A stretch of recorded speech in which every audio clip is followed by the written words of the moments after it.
Okay, good afternoon and welcome to Gray Man Walking.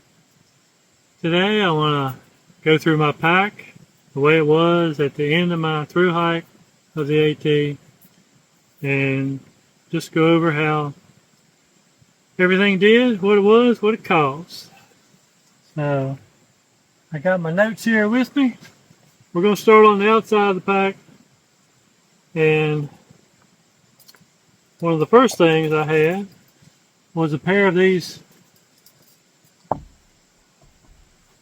camp shoes. They're just knockoffs, came from Walmart, 10 bucks. They did fine. I wore them in town, wore them in hostels, did a couple stream crossings with them, and then there in the end I pretty much just waded through my hiking shoes. Very few pockets on this pack. It's really one of the things I liked about it, the simplicity. But I have a bug net, Sea to Summit. It was $15. It worked fine. I have the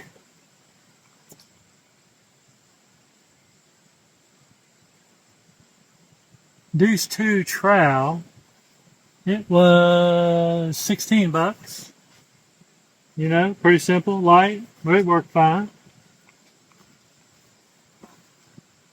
I have a sit pad here. This was the second one. This is an X pad. I think I started out with a Sea to Summit one, but I ran off and left it beside the trail one day.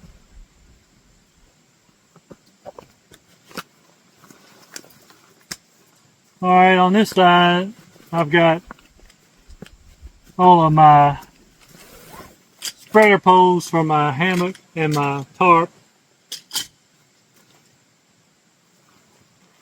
And a couple little pockets here. I carried a spare pair of reading glasses. Went through several pairs of that while I was on the trail. And in the other little pocket up here, I had a spare smart water bottle cap. And the last little thing I had was spare suspension for one end of my hammock. Dutch gave that to me at trail days, just in case I had any trouble with that. Like I say, this is a very simple pack. Couple tiny little pockets on the shoulder straps. One little tiny pocket over here on the side. You got your water bottle pockets. But this big mesh pocket in the back, I really enjoy. Toilet paper. Proud to say I never stole any paper from any establishment.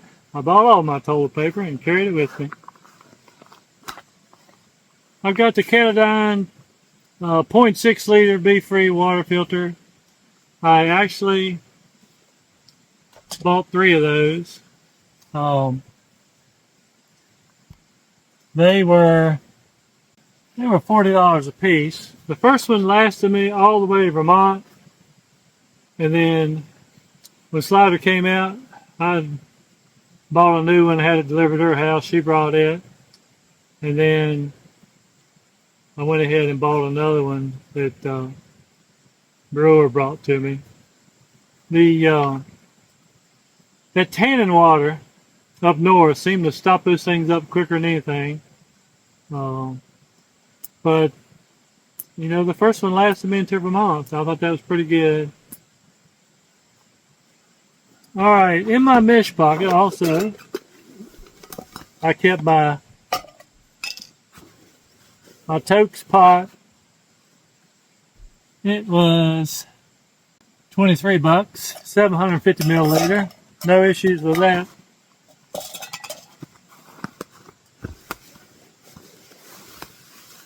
And here's the tarp for my hammock, and this is the hammock straps and the tarp stakes. We'll talk about that a little more in a minute. But that's everything on the outside of the pack, except for a couple carabiners. So inside,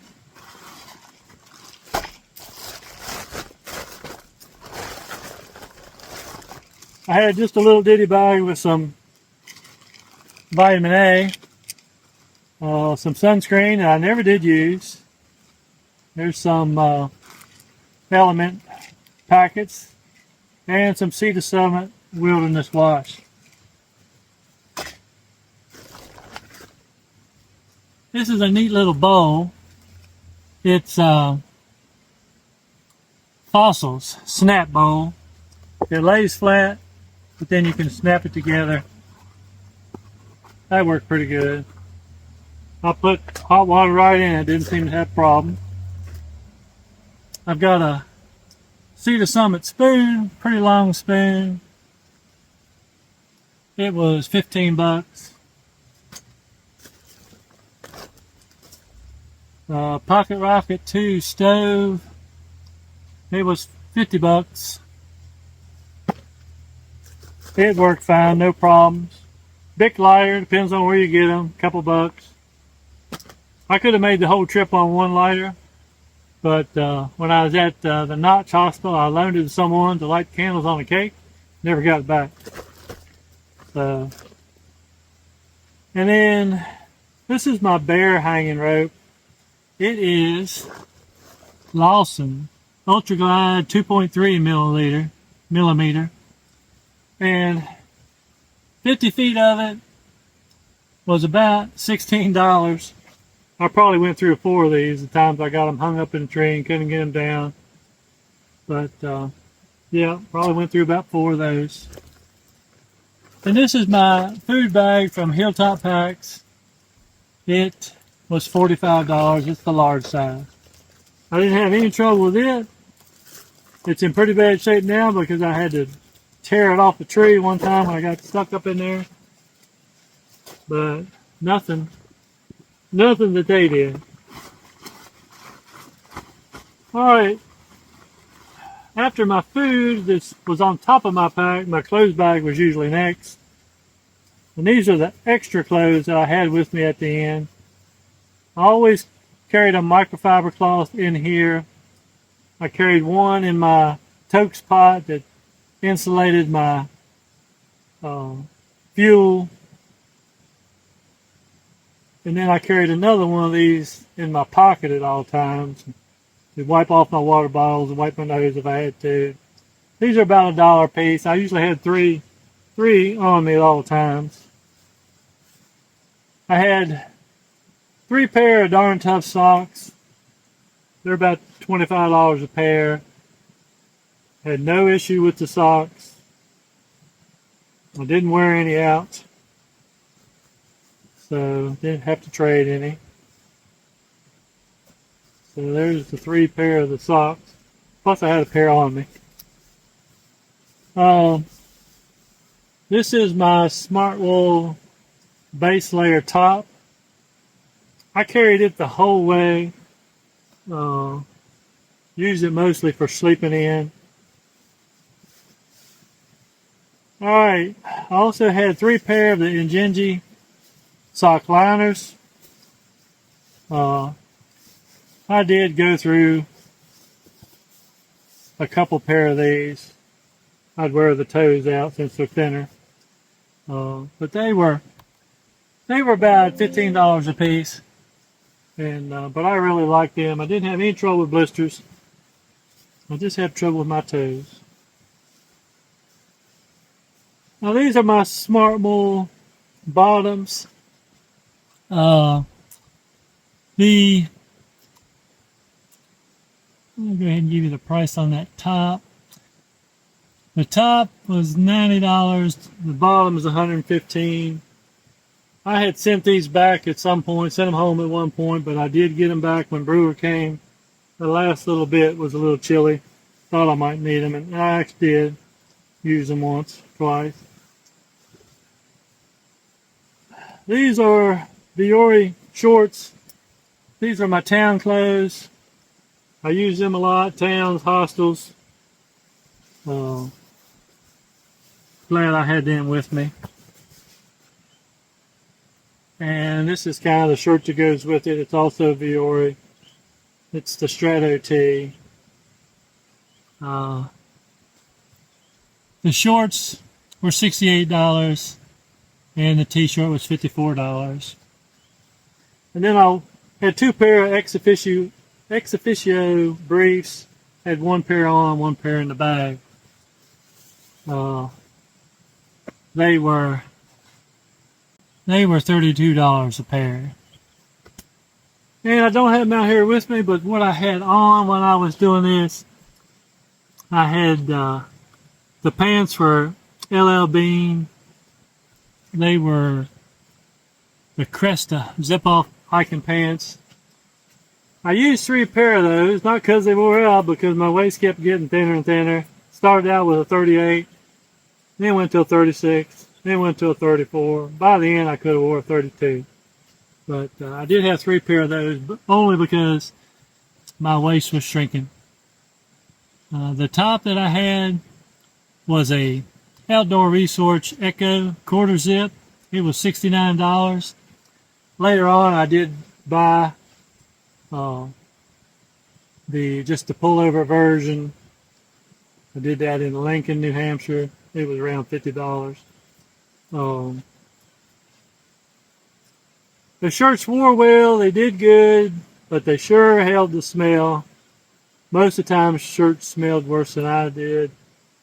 I don't know what it is. They advertise, no odor, low odor, but in reality, that was the worst part about those shirts, is they did hold the odor really bad. I had a mid layer in the beginning. It was just a Smart Wool mid layer. It was $150. But all my clothes performed really well. The socks, the underwear, the pants.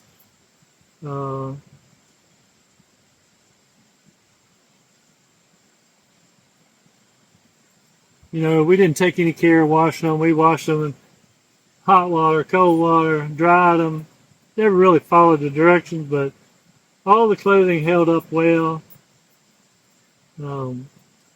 With the exception of what I said about the Outdoor Resource shirts. All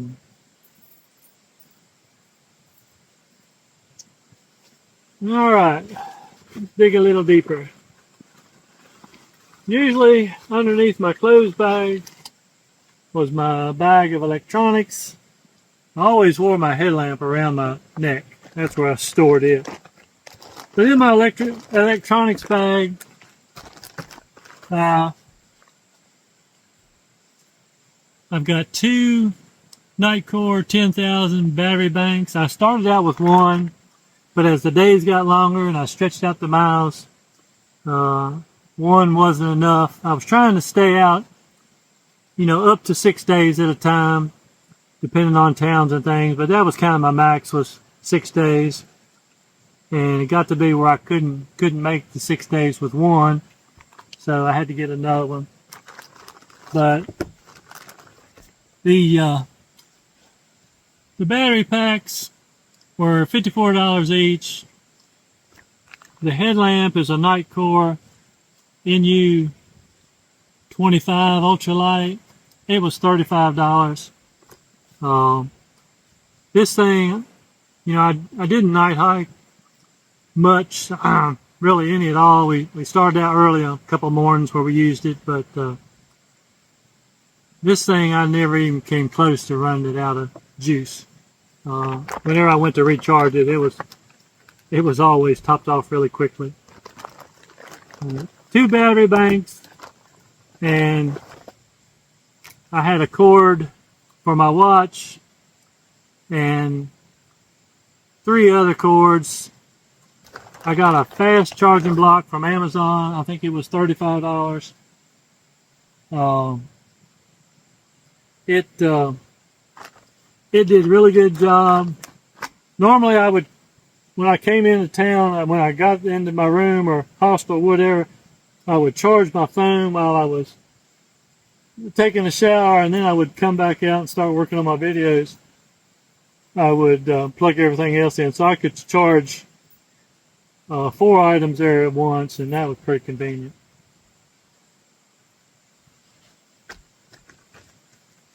All right. Underneath my electronics was my hammock. And I ended up getting a package from Dutchware. It came with the hammock, the tarp, 6 tarp stakes. It came with a bug net,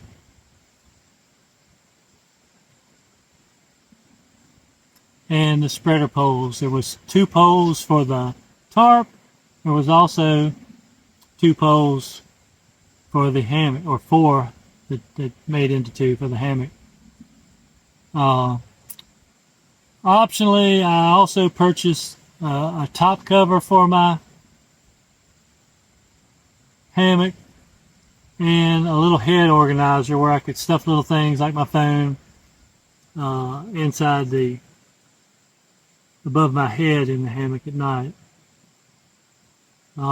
Somewhere up in Connecticut, y'all recall, I wore through one of my attachment points on the hammock, so I ended up buying another hammock body.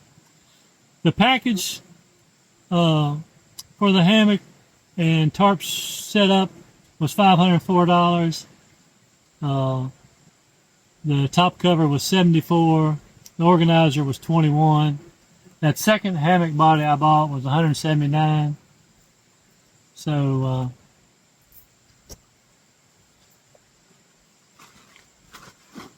I really like that setup. Y'all know I did, by keeping the tarp and the stakes straps on the outside. I could set everything up in the rain before I ever opened my pack. So that worked pretty good. Alright, my underquilt was a Jacks Are Better Mount Washington 3. No issues with it. Worked like a charm. No problems there. It was $260. And I had 2 different quilts. This is the one I finished with. It's an Enlightened Equipment Revelation. It's the 40-degree quilt. It was $295. In the beginning, I started with the same quilt in the 10-degree version. It was $395. And then, this is my underquilt protector. It came from Dutchware as well. It was $50.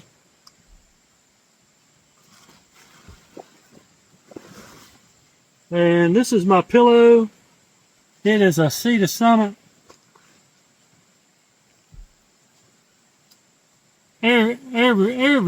Airus pillow, regular premium.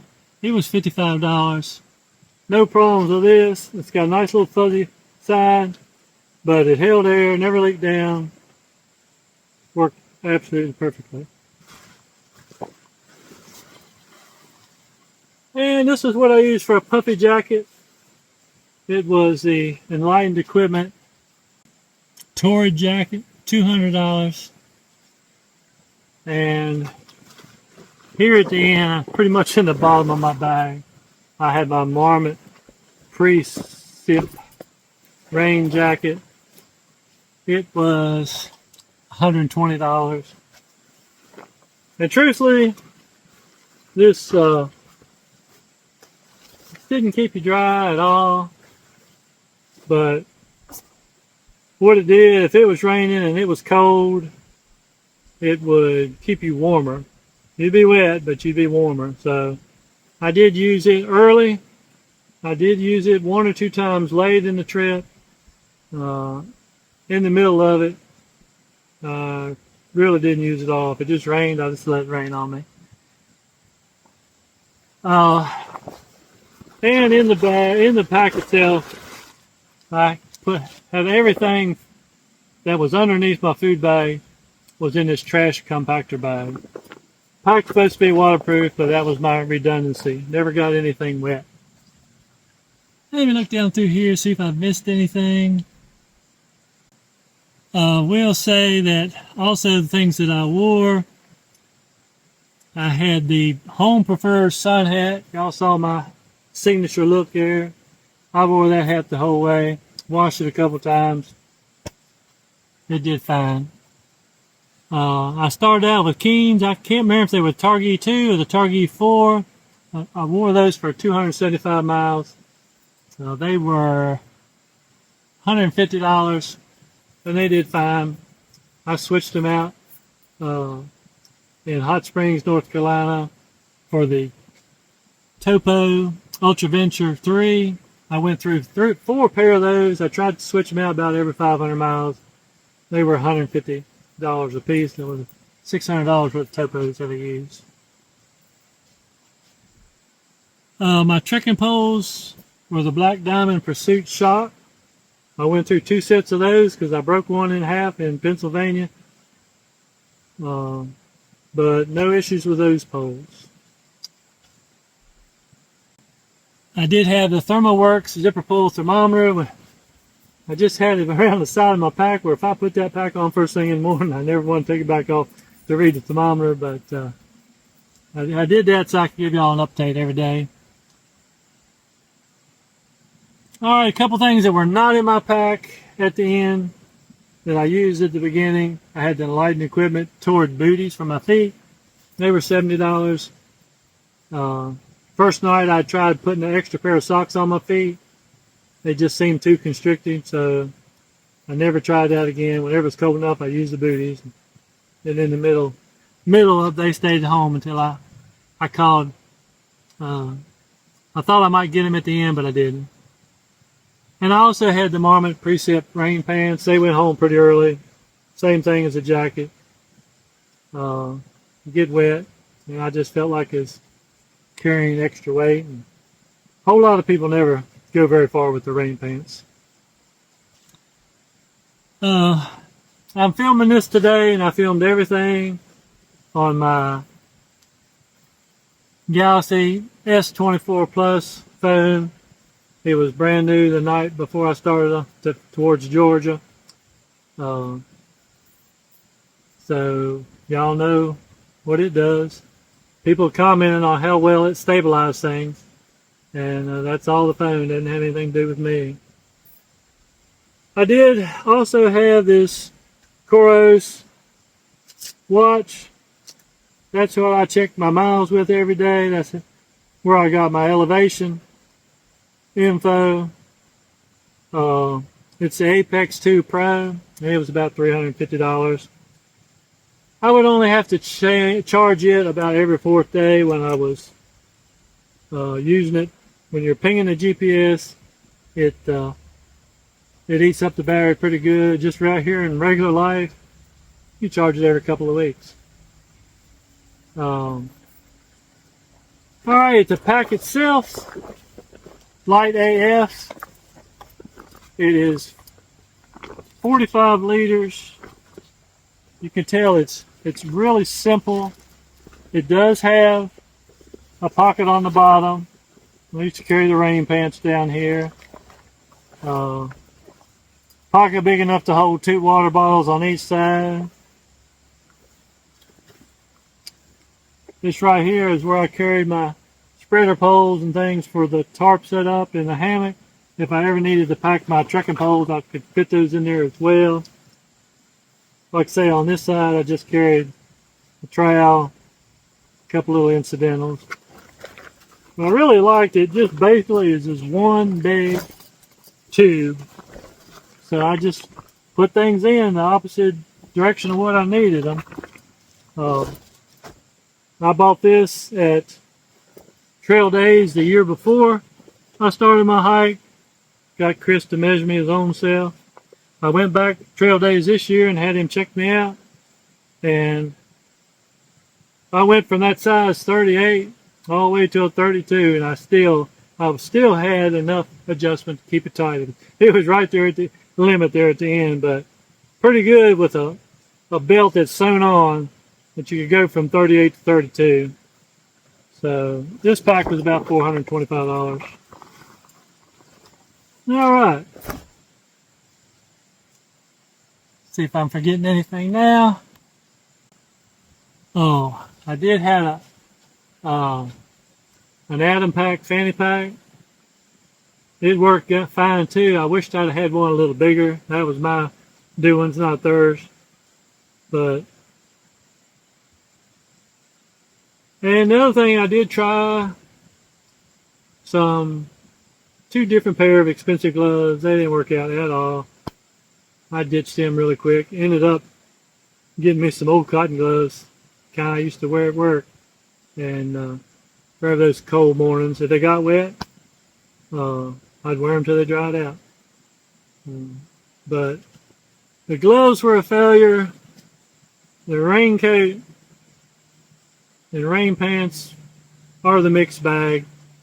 Keep you warm, won't keep you dry. And the outdoor research really holds the smell. Everything else, I got no complaints. Everything worked good. This pack, there's nothing at all wrong with it.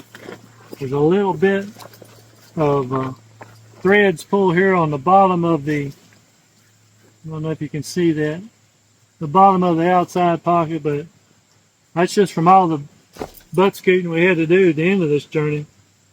I didn't take any special care with it, but it held up really well. So all in all, I'm very happy with my gear choices, and that's it. So we're gonna see you in about a week. Goodbye.